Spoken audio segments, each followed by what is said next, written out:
अब जिसका हम सब बहुत बेसब्री से इंतजार कर रहे थे धूप में,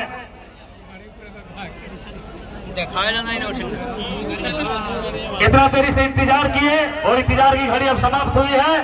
टाइगर का वक्तव्य से पहले हमारे एक मिनट स्वागत के लिए हम लोग का दीदी लोग, स्वागत मंडली दीदी लोग से गुजारिश है। और हमारे बीच समाज सेवी गणेश महतो जी हैं, उनसे आग्रह होगा कि आप फूल माला लेकर आएं और टाइगर जयराम महतो जी को माला पहनाकर स्वागत करें। सोल दे सिकंदर महतो साथ में जाएंगे।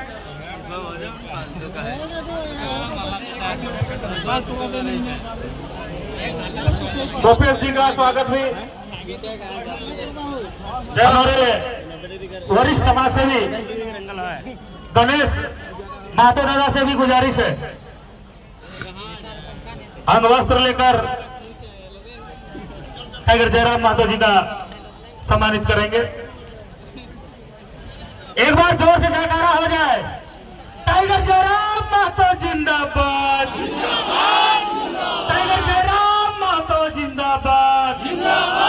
झारखंड का सीएम कैसा हो, झारखंड का सीएम कैसा हो, जयराम महतो जैसा हो, झारखंड का सीएम कैसा हो, जयराम महतो जैसा हो। जयराम महतो जिंदाबाद, जिंदाबाद जिंदाबाद जयराम महतो जिंदाबाद, जिंदाबाद जिंदाबाद जेबी कैसे जिंदाबाद। जिंदाबाद जिंदाबाद। अरे कैसे लिया झारखंड, लड़के लिया झारखंड, अरे कैसे लेंगे अधिकार, लड़के लेंगे अधिकार, कैसे लेंगे अधिकार। लड़के गणेश लेंगे दादा, अधिकार। गणेश दादा गणेश थोड़ा सा सर, खड़े हो जाएंगे।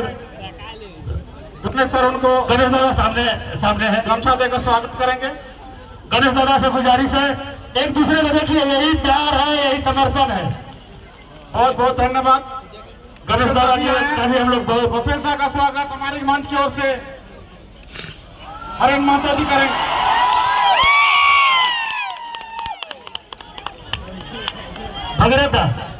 भगीरथा ओकर में नया बैटरी है उनके दी। हाँ बोले, कहाँ का है भगीरथा, तो आप लोग साइड हो जाए।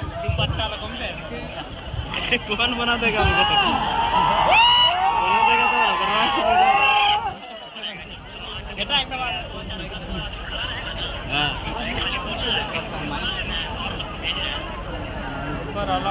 ठीक है, देखते हैं। हाँ ठीक है, ठीक है, ठीक।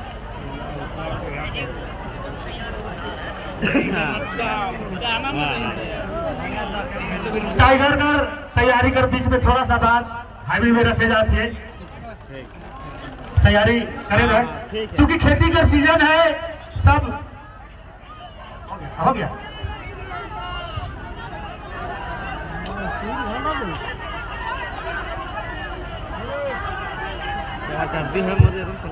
हेलो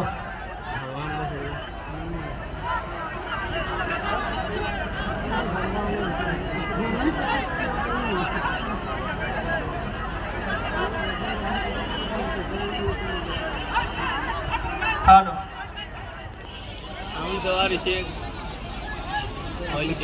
खोल दे हड़ूस के ना भी हो बोलते तो आज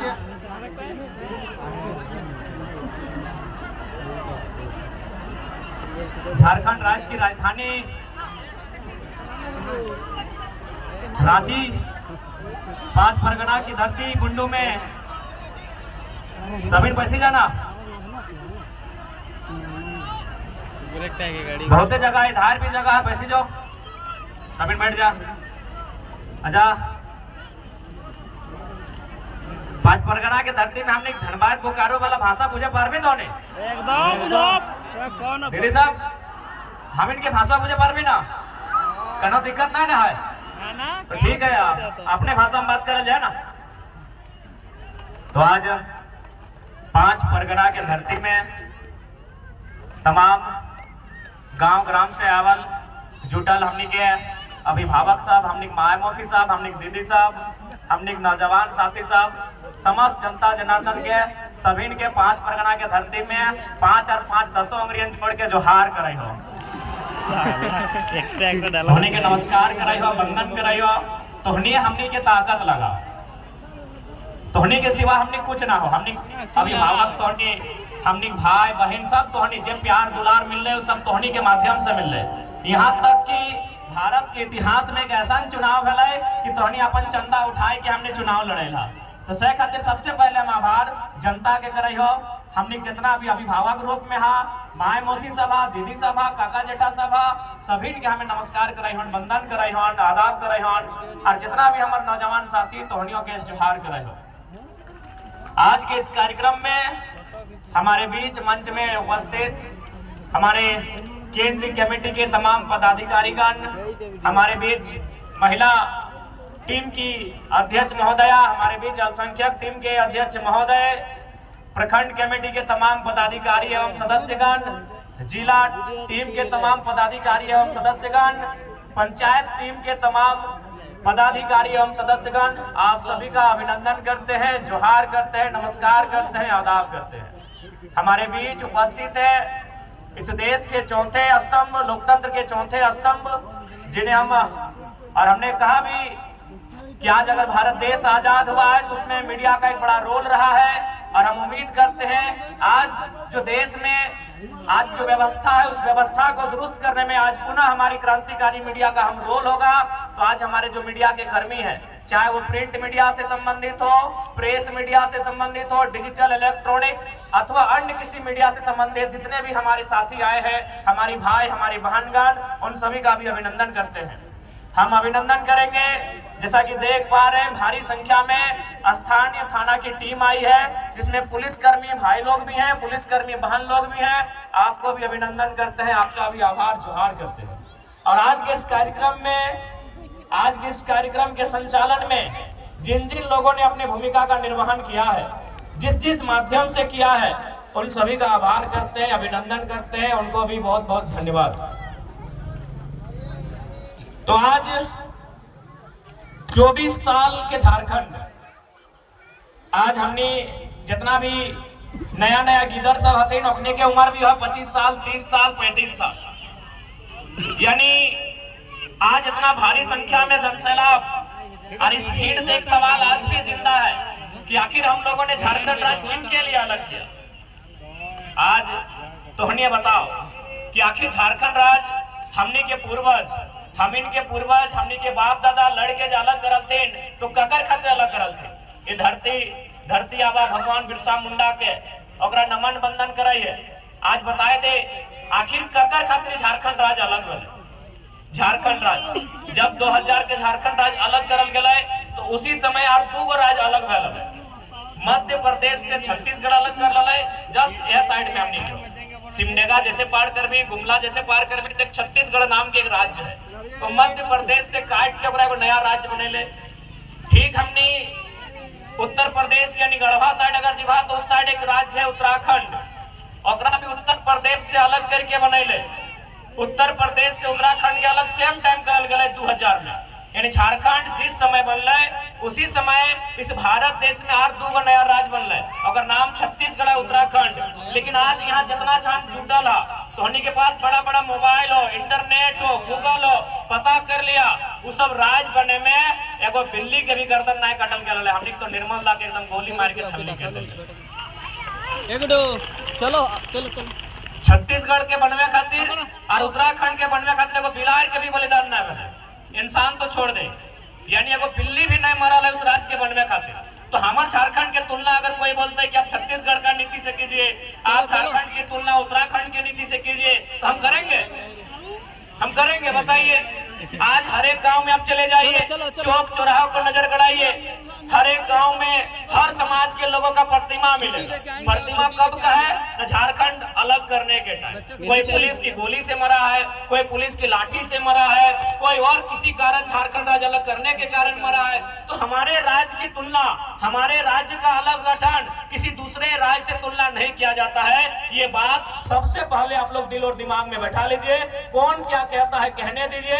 यही भारत देश, जो लोग आज कानून की बात करते हैं कि नहीं भारत देश में कोई कहीं जाके रह सकता है, बस सकता है, चूंकि झारखंड के लोग, उनको लगता है कि झारखंड के लोग कम पढ़ल लिखल है, तो अखनी की करतो बड़ा बड़ा अपन गर्दनवा डोका फाड़ के बोल देव तो कि इंडिया एक संवैधानिक देश है, यहाँ कोई कहीं भी जा सकता है, रह सकता है, बस सकता है, जमीन खरीद सकता है। तो अखनी से इतने पूछिए कि भारत के इसी संविधान में 371 ए से लेके जे तक के कानून है। जाकर में नागालैंड से लेके मणिपुर से लेके मिजोरम और तेलंगाना तक के कानून है। नागालैंड के कानून में साफ साफ लिखा है कि वहां कोई गैर राज्य के आदमी 1 इंच जमीन नहीं खरीद सकल है। तो केवल ये नियम झारखंड खातिर थोड़ी है, यही भारत देश का कानून है। सबसे पहला बात, जो लोग संविधान की बात करते हैं वो कभी संविधान को पूरा पढ़े ही नहीं, क्योंकि हमारे देश का संविधान दो तरफ से बात करता है, सिंगल बात कभी नहीं करता है। फॉर एग्जांपल, आप अगर बाकी संविधान को पढ़े जिसमें राज्य के बारे में दिया है, राज्य की विधानसभाओं के बारे में दिया है, तो उसमें लिखा है कि कम से कम 60 विधानसभा होना चाहिए। उसमें स्पष्ट लिखा है कि कम से कम 60 विधानसभा होना चाहिए। लेकिन अरुणाचल प्रदेश के लिए, सिक्किम के लिए क्या लिखा है कि वो लोग 30 विधानसभा में भी काम चला सकता है। तो भैया मेरे देश का संविधान है, इसी देश के संविधान में झारखंड को कहता है कि आपके पास 60 विधायक होने चाहिए, तभी आप राज्य में सरकार का आधार बनेंगे। और इसी देश का कानून सिक्किम को कहता है, अरुणाचल प्रदेश को कहता है, और 2 राज्यों को कहता है कि आपके पास अगर 30 विधायक भी है लड़ने के लिए तो आप चला सकते हैं राज्य को। तो आज वास्तव में झारखंड के लोगों को भ्रम फैलाकर इसीलिए रखा गया कि हमारे लोग कहीं नहीं है। आज ब्यूरोक्रेट्स की बात कीजिए, आज जुडिशियरी की बात कीजिए, आज आप किसी भी सेक्टर में चले जाए, हमारे लोग नहीं है।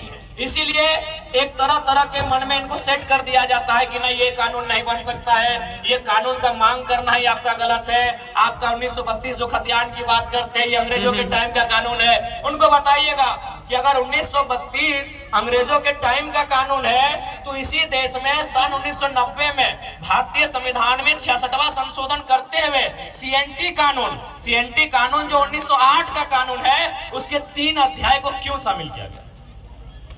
इसी देश में, इसी संविधान में, अभी आजाद भारत में, अंग्रेजों के टाइम नहीं, 1990 में 66वां संशोधन, कानून का नाम है सीएनटी कानून। कब का कानून है? 1908 का कानून है। तो भैया अगर 1908 का कानून आजाद होने के बाद लीगल हो सकता है, वो संवैधानिक हो सकता है, तो 1932 का कानून संवैधानिक क्यों नहीं हो सकता है?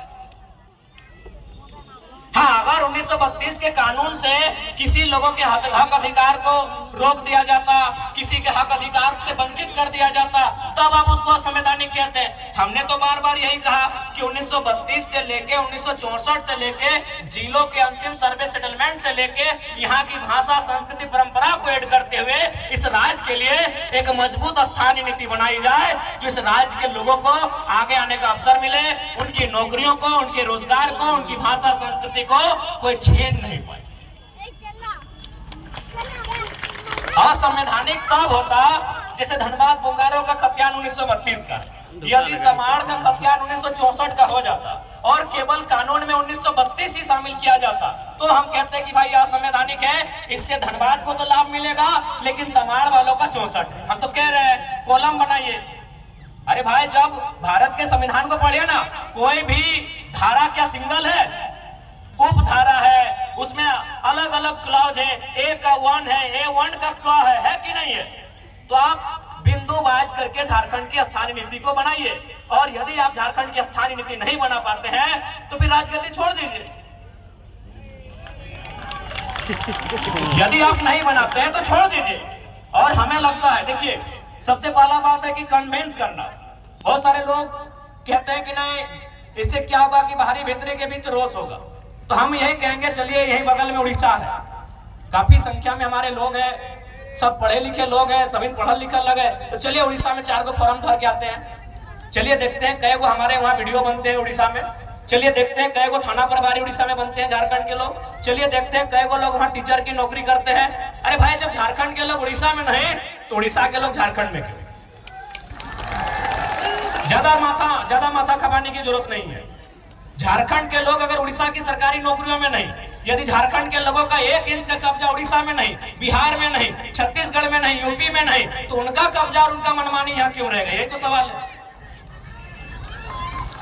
हमने आप ही बताइए, हमने तो बार बार कहा कि उड़ीसा हमारा बड़ा भाई है, पश्चिम बंगाल हमारा बड़ा भाई है, बिहार भी हमारा बड़ा भाई है। हम संयुक्त रूप से उड़ीसा, बिहार और बंगाल को सैर किए हैं। आज बंगाल के पास 88,000 वर्ग किलोमीटर के आसपास जमीन है। आज अगर बिहार की बात करें तो 94,000 वर्ग किलोमीटर के आसपास है। अगर उड़ीसा की बात करें तो 1,55,000 वर्ग किलोमीटर है। हमारे पास 79,000 जो सबसे कम होता है, हमारे पास 79,000 वर्ग किलोमीटर का जमीन है। तो उसमें आप नजर काहे गड़ा के बैठे हैं? उसमें आप नजर गड़ा के काहे बैठे हैं बताइए? हमको यहाँ मीडिया के लोग हैं, पढ़े लिखे लोग बैठे हैं, बुद्धिजीवी लोग बैठे हैं। क्या किसी झारखंडी ने, मैं आज पूरे भीड़ से यह दावा करना चाहता हूँ और सवाल भी करना चाहता हूँ, क्या किसी झारखंडी ने उड़ीसा की राजधानी भुवनेश्वर, ना भुवनेश्वर है ना, उड़ीसा की राजधानी भुवनेश्वर, पश्चिम बंगाल की राजधानी कलकत्ता और बिहार की राजधानी पटना में 1 इंच जमीन कब्जा किया है? 1 इंच। हम सवाल पूछते हैं। हम बिल्कुल उन्हीं 3 स्टेट से हमारी पहचान रही है।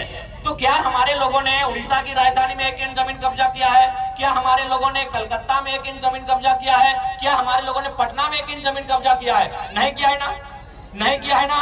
चलिए आपको रांची देखना है, चलिए आपको रांची देखना है हमारी जमीनों पे कब्जा, चलिए आपको देखना है। तो ये कौन सा बाहरी भीतरी का लड़ाई है भाई? माने आप हमको दबा के रखिएगा, आप हमको हम अपने जूते के नीचे रखिएगा, और अगर हम आवाज उठाएंगे, आपका विरोध करेंगे, आप कहेंगे बाहरी भीतरी की बात है। बताइए क्या गलत बात कह रहे हैं? हमको 1 इंच चले ना भुवनेश्वर में कि कोई झारखंडी जाके 1 इंच कब्जा करके बैठा। चलिए रांची घुमाते हैं, चलिए आपका रांची जिला ही घुमाते हैं। चलिए हजारों हजार एकड़ जमीन दिखाएंगे कि बाहर के लोग कब्जा करके बैठे हैं, जबरदस्ती कब्जा करके बैठे हैं। इसलिए हमारी लड़ाई कोई गलत नहीं है। हाँ, हम अभी कमजोर है, चूंकि समय हमारा कमजोर है, चूंकि सिस्टम उनके पास है। देखिए जो सही है उसको हम कहेंगे, लोग हमें वोट दे ना दे अलग बात है। हम कभी वोट लेने के लिए समझौता नहीं करेंगे। हम वोट लेने के लिए सुदेश महतो और हेमंत सोरेन बनने नहीं जा रहे हैं। जो सही है तो सही है, जो सही है तो सही है। झारखंड के साथ समझौता नहीं करेंगे। यदि हमको समझौता करना होता तो आज तोहनी के बतावे चाहिए, आज हम दिल्ली में शपथ ले चलिए। अरे उतना तो छोड़ दीजिए सांसद का, आपको क्या लगता है कि विधानसभा में ऑफर नहीं आ रहा है? विधानसभा में अभी तक 7-7 सीट का ऑफर आ चुका है कि आप हम लोग के साथ आइए, आपको 7 सीट देंगे। अगर आप जीत के आते हैं, अगर 7 सीट जीते जाते हैं तो 2 लड़का को आपका मंत्री बनाएंगे। तो ऐसा नहीं है कि हम लोग को अभी ऑफर नहीं आ रहा है। अरे लोकसभा का चुनाव खत्म होने के बाद बाकी लोग दुनिया घूमने गया था, हम लोग उस दिन से भी रणनीति बना रहे हैं, उस दिन से हम लोग से लगातार संपर्क आ रहा है। तो ऐसा नहीं है कि हम लोग विधायक नहीं बन सकते हैं। ऐसे भी 10 को विधानसभा में हम लोग 50 वोट लेके आए हैं। विधायक बनना हम लोग के लिए आज के डेट में कोई अब टफ काम नहीं है, लेकिन हम लोग विधायक बनने नहीं आए हैं, हम लोग इस राज्य का नेता बनने आए हैं। अब सुन लीजिए, विधायक बनने में और नेता बनने में अलग अंतर होता है। विधायक किसी की चापलूसी करके, पार्टी की गुलामी करके बन सकते हैं। अभी आप संजय सेठ जी, चलिए मंत्री हैं, उनको बधाई देते हैं। संजय सेठ नो डाउट सांसद है और मंत्री भी है, लेकिन नेता नहीं है, क्योंकि यह शख्स बिना पार्टी के वार्ड नहीं जीत सकता है। नेता नहीं है भैया। हम उनको बधाई देते हैं कि चलिए मंत्री बन गए, झारखंड के लिए काम कीजिए, लेकिन वो लीडर नहीं है। चूंकि वह एक उद्योग घराने से उनका संबंध था, अरबों के मालिक है, और बीजेपी को अरबपति लोग पसंद है, खासकर व्यापारी वर्ग उनको पसंद आता है। टिकट दे दिया, बोलिए उनको बीजेपी और कांग्रेस का टिकट हटाए और एक पार्षद का चुनाव लड़ेगा, जीत जाएंगे, हम नेता बोलेंगे, बोलेंगे नेता। और आपके सामने खड़े हैं संजय मेहता 1.5 लाख वोट, आपके सामने खड़े हैं देवेंद्रनाथ महतो 1,32,000 वोट। एक बूथ खर्चा नहीं दिया है भाई, इन्हें नेता कहा जाता है। एक दिन हम एक शादी घर में गए थे, एक राज्यसभा सांसद कोई समीर उरांव करके, हम जानते नहीं है, बैठे थे बगल में। तो हम गए तो काफी भीड़ लग गया, तो लोग बोलने लगे कि भाई वो जो बगल में बैठे हैं वो सांसद है। बोले यार सांसद और 2 आदमी उनके साथ नहीं बैठा है। तो सांसद विधायक बनना आज के डेट में आसान है, नेता बनना आसान नहीं भैया, क्योंकि नेता का संबंध जनता के दिल से होता है, ये आसान काम नहीं होता। सांसद विधायक आसान है, किसी पार्टी की जी हुजूरी कीजिए, तरफदारी कीजिए, और बिल्कुल आसान है। अभी आप हेमंत सोरेन जी को कहिए अपनी वंशावली जारी कीजिए, और हम गारंटी लेते हैं आने वाली 4 पीढ़ी तक उनके घर में विधायक बनेंगे। जो पैदा नहीं हुआ उनके घर में वही बच्चा विधायक बनेगा, क्योंकि विधायक सांसद बनना आज के डेट में आसान है। हम लोग नेता बनने आए हैं। नेता उसे कहते हैं जो राज्य के नेतृत्व करे, नेता उसे कहते हैं जो शोषित वंचित लोगों के लिए लड़े। हम वो काम करने आए हैं। अगर हम लोग को विधायक सांसद बनना होता, आज भी कह रहे हैं सभी पार्टी जो झारखंड में बड़ी बड़ी पार्टी है सीधा ऊपर है। अरे हमको तो पहली बार पता चला लोकसभा के चुनाव में कि सीआर माने करोड़ रुपया को बोला जाता है। हम सीआर माने सीआर समझते थे, जैसे होता ना होनार कुकुर बिलार सीआर समझ रहे आप लोग। तो हमको भी मालूम था कि सीआर माने सीआर होता है, लेकिन जब उस पार्टी के साथ हम बैठे, उसके महामंत्री से हम बैठे, उनसे हमारी 18 मिनट मीटिंग हुई, तब उन्होंने कहा कि आप पे सीआर इन्वेस्ट करेंगे। हम बोले क्या टाइगर पे सीआर इन्वेस्ट कीजिएगा? बोला सीआर माने करोड़ होता है। हमको पहली बार मालूम चला कि सीआर को करोड़ कहा जाता है। तो भैया अगर हम लोग को अगर अपने लिए जीना होता, अपने लिए महफिल सजानी होती, तो करोड़ों रुपए का इन्वेस्ट करने के लिए लोग तैयार थे। लाख रुपए नहीं, करोड़ों रुपए। यहाँ तक कि हमें कहा था कि कहे आप स्कॉर्पियो से मतलब चलते हैं, हम लोग चुनाव के कैंपेन के दरमियान आपको हेलीकॉप्टर भी मुहैया करवाएंगे। लेकिन क्या ये रास्ता अगर हम लोग भी अपने स्वार्थ के लिए चुन लेंगे तो क्या झारखंडियों के साथ धोखा नहीं होगा? आज हम कभी भी सभा में आते हैं तो सबसे पहले जो लोग हमारे सामने बैठते हैं उनकी आंखों में देखते हैं, उनके मुरझाए हुए चेहरे को देखते हैं, उनके जो झुर्रियां, उनके एक जवानी अवस्था में जो चेहरे पे झुर्रियां आ गए उन झुर्रियों को देखते हैं। नौजवानों के 30-35 साल के जो नौजवान, उनके जो बाल सफेद होने लगे, उस व्यवस्था को हम लोग देखते हैं कि आज क्या दशा है हमारे राज्य की, आज किस स्थिति में गुजर रहा है हमारा राज्य। आज 40% खनिज देने के बाद भी हमारे राज्य में कहीं कोयला तो कहीं लोहा तो कहीं तांबा तो कहीं यूरेनियम रहने के बाद भी अगर हमारे राज्य के नौजवान इस हाल में रहेंगे, अगर हमारे राज्य के नौजवान इस दशा से गुजरेंगे, तो हमें लगता है इस दशा को, इस दुर्दशा को बदलने का जिम्मा उठाना चाहिए। इसीलिए हम लोग एक शुरुआत करने आए। हमने हटो ना कहा कि हमने कोना जादू के छड़ी लेके आए लियो और घुराए देबो और तोहनी के रातों रात समस्या के समाधान बजे दो। देखा झूठ सच कहना आए लियो, हमने एक कोशिश करे आए लियो, और कोशिश हमने 2 तरह से कर सका लियो। एक कोशिश धरना दे के, एक कोशिश आंदोलन करके, और एक कोशिश विधानसभा के अंदर बैठ के। तो हमने धरना दे के कोशिश कर लियो, आंदोलन भी दे लियो। आज सभी केस खाए लो, जितना भी हमने प्रत्याशी हलो सभी केस खाए ले हलो, खाए ले हलो कि नहीं, सभी केस खाए लो। जकर जकर तो नाम हमने पार्टी में जाने हैं, सभी केस खाए लो। तो हमने आंदोलन से तो कभी पीछू ना हट लिए, हमने आंदोलन करे से कभी पीछू ना हट लिए, हमने जनता के बात कहीं भी रखे से कभी पीछू ना हट लिए। लेकिन अब हमने के लागा है और तोहनियों के लागा है कि अब आंदोलन के साथ साथ, धरना के साथ साथ नौजवान सबके मौका विधानसभा के भीतर मिलना चाहिए। मिलना चाहिए या ना मिलना चाहिए? मिलक चाहिए ना, मिलक चाहिए ना मैया मुसियन दीदी साहब, अब विधानसभा के भीतर मौका मिलना चाहिए ना। तो अगर मिलना चाहिए तो इस बार जोरदार तैयारी होना चाहिए। अब सवाल रह गए कि आखिर विधानसभा के चुनाव क्यों? तो देख ले, राज्य सरकार के अपन एक विशेष अधिकार रहा है, राज्य सरकार के अपन कानून बनने के अधिकार रहा है। तो आज हमने विधानसभा के आवे के मकसद, विधानसभा में आवे के मकसद पहला ही है कि इस राज्य के खातिर एक स्थानीय नीति बनेगा। स्थानीय नीति के मतलब देख ले कैसे स्थानीय नीति बनतो तो ओकर से लाभ झारखंड के लोग के मिलतो। जैसे देख दीदी सब तो इतना जन भारी संख्या में अले यहाँ जुटल, बताओ तो यहाँ डॉक्टर नहीं तो नहीं कहेगो,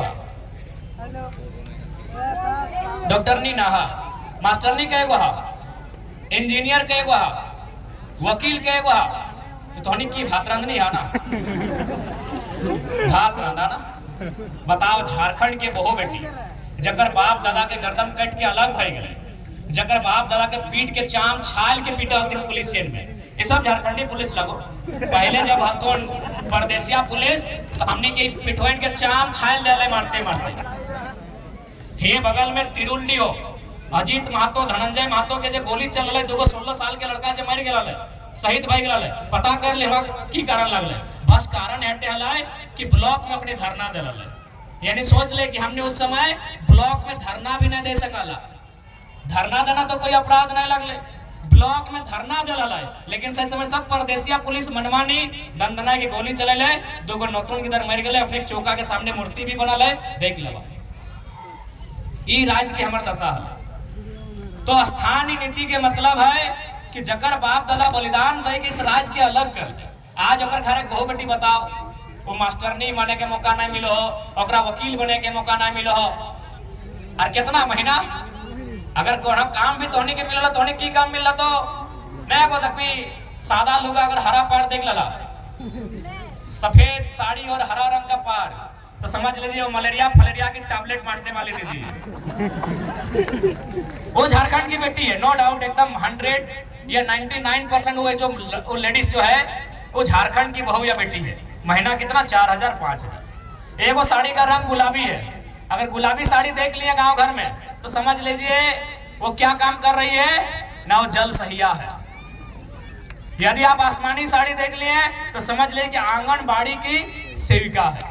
ये काम किसको है? झारखंडी को। और चले जाइए रांची के दफ्तर में, चले जाइए जमशेदपुर के दफ्तर में, जहां एसी चल रहा है, जहां मैडम जी कलम लेकर बैठी हैं, उसका तनख्वाह 60,000 है, उसका तनख्वाह 90,000 है, उसका तनख्वाह 1,20,000 है। और पूछिएगा आप कहाँ की हैं, बोलेगी हम इलाहाबाद के हैं, हम पटना के हैं, हम छपरा के हैं, हम दिल्ली के हैं, हम लखनऊ के हैं। तो हाँ, हम लोग बर्तन मांजने के लिए झारखंड लिए नहीं, हम लोग बर्तन मांजने के लिए झारखंड लिए हैं। हमारी बहू बेटी लोग बर्तन मांजेगी नहीं, हम लोग बर्तन मांजे, हमारी दीदी लोग बर्तन मांजेगी।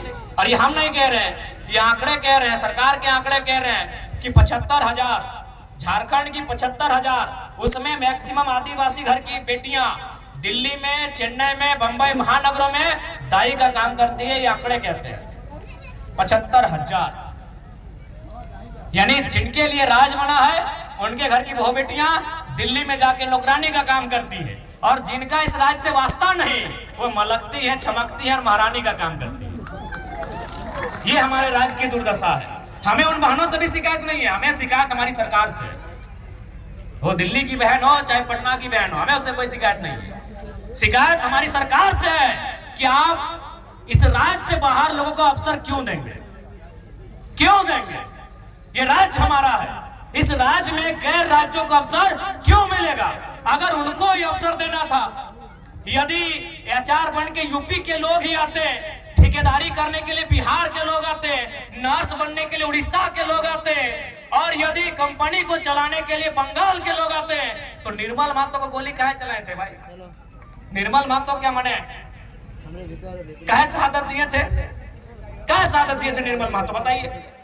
आप आज ठेकेदारी के लिस्ट फूट उठाइए, अरे आपको ताज्जुब होगा कि पीसीसी रोड का ठेका यूपी और बिहार के लोग लेते हैं। ये हम नहीं कह रहे, अखबार का कटिंग कह रहा है। 80% पीसीसी रोड का ठेकेदारी अब यूपी और बिहार के लोग झारखंड में करते हैं। तो झारखंड के लोग क्या करेंगे? देखो, जिनको हमारी बात बुरी लगती है लगे भैया, लेकिन जो जेन्युइन बात है हम वही कहते हैं।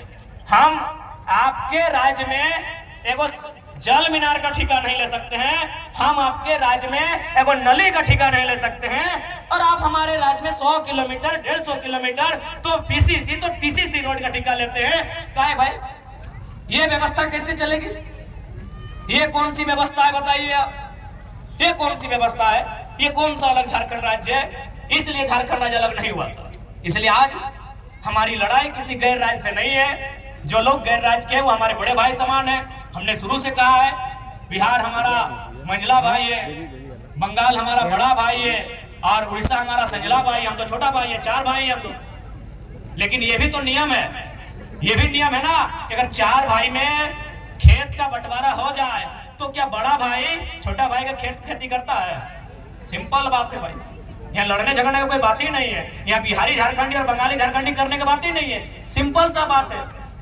अभी अगर 4 भाई में अगर जमीन का बंटवारा हो गया तो क्या बड़ा भाई जबरदस्ती छोटा भाई को खेत काट के ले जाएगा क्या? सिंपल सा बात है। तो बंटवारा हो चुका है। किसी के पास 94,000 वर्ग किलोमीटर है, किसी के पास 88,000 वर्ग किलोमीटर है, किसी के पास 1,55,000 वर्ग किलोमीटर है। हमारे पास सबसे कम 79,000 वर्ग किलोमीटर है। हमारी जमीन पे नजर नहीं गड़ाइए, हमारी जमीनों पे नजर नहीं गड़ाइए, हमारे खदानों पे नजर नहीं गड़ाइए, हमारे रोजगार पे नजर नहीं गड़ाइए, हमारी परंपरा हमारी संस्कृति पे नजर मत गड़ाइए। हमारी लड़ाई कहीं गलत नहीं है, क्योंकि हम लोग कमजोर हैं, इस बात को मानिए। क्योंकि ये निर्मलदा का दौर नहीं है, ये गुरु जी का दौर नहीं है, ये बिरसा भगवान का दौर नहीं है, और हमारे नेताओं की गलती के कारण, हमारे नेताओं की लालच के कारण हम लोग हैं कमजोर। अब लालच ही कहिएगा ना। अब बताइए, नेताजी गए हैं आपके वोट से जीत के और पार्टनरशिप कर रहे हैं विष्णु अग्रवाल से, नाम आपको मालूम है, छोड़िए कि गलत बोल रहे हैं। अरे आपको पार्टनरशिप भी करना था तो देवंती मुंडा से करते, देवेंद्र महतो से करते, जो लोग आपको वोट दिया। क्या गलत बोल रहे हैं?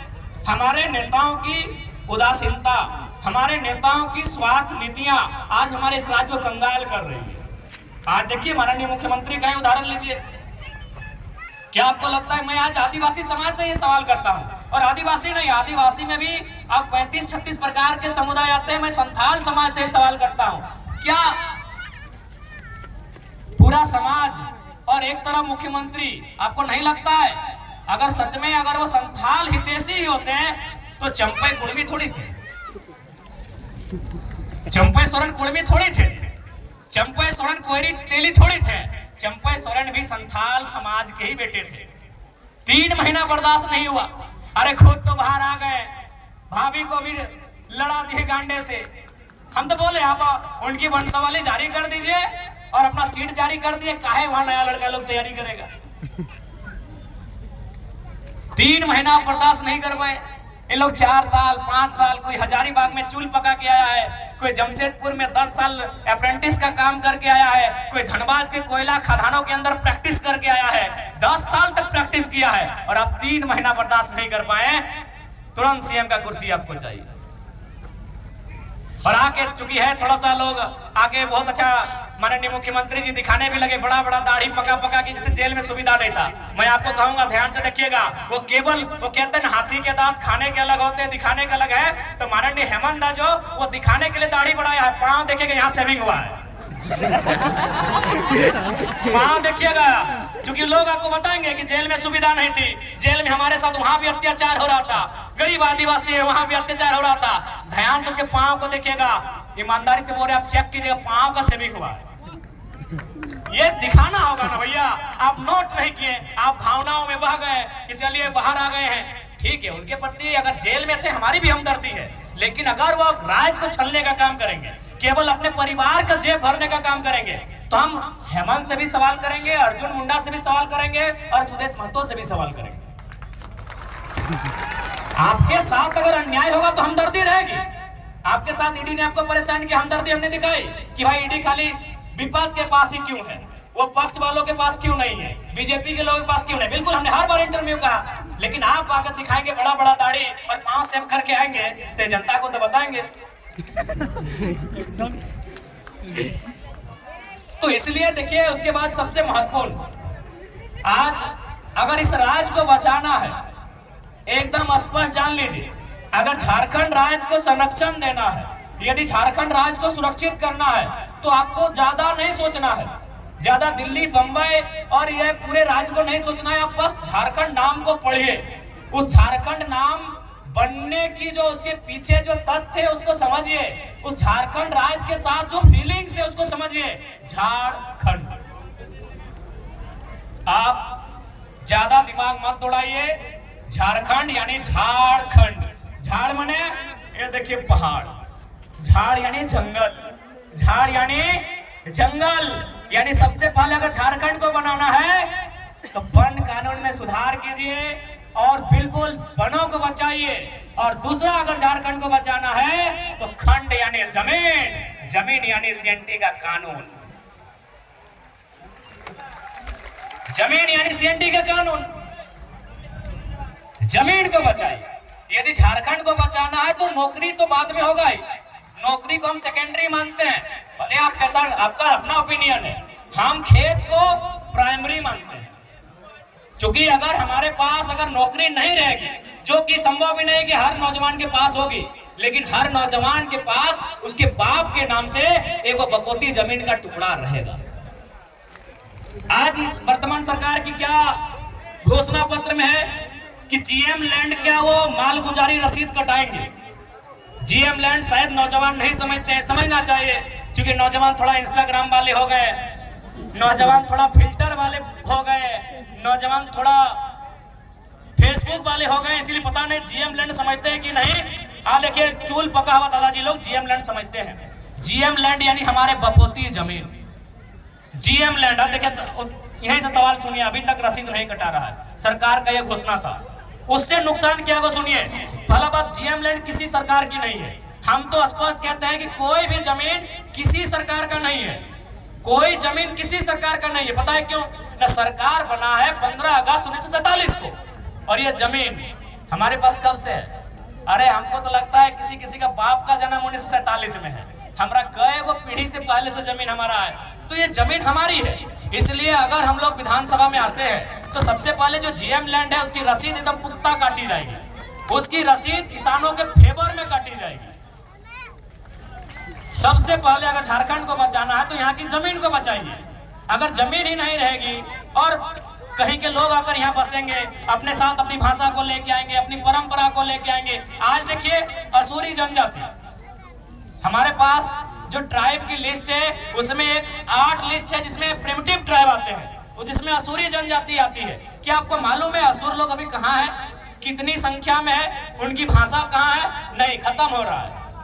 क्योंकि देखिए जैसे जैसे दूसरे राज्यों के लोग हमारे बीच आएंगे, नो डाउट मानसिक रूप से, हर स्तर से, बौद्धिक रूप से वो हमसे आधुनिकता के मामले में अच्छे हैं, हमसे अच्छा जीवन यापन करते हैं, तो उनके प्रेशर में, उनके दबाव में फाइनली दौर ऐसा आएगा कि हमारे लोग अपनी भाषा संस्कृति को खोते चले जाएंगे।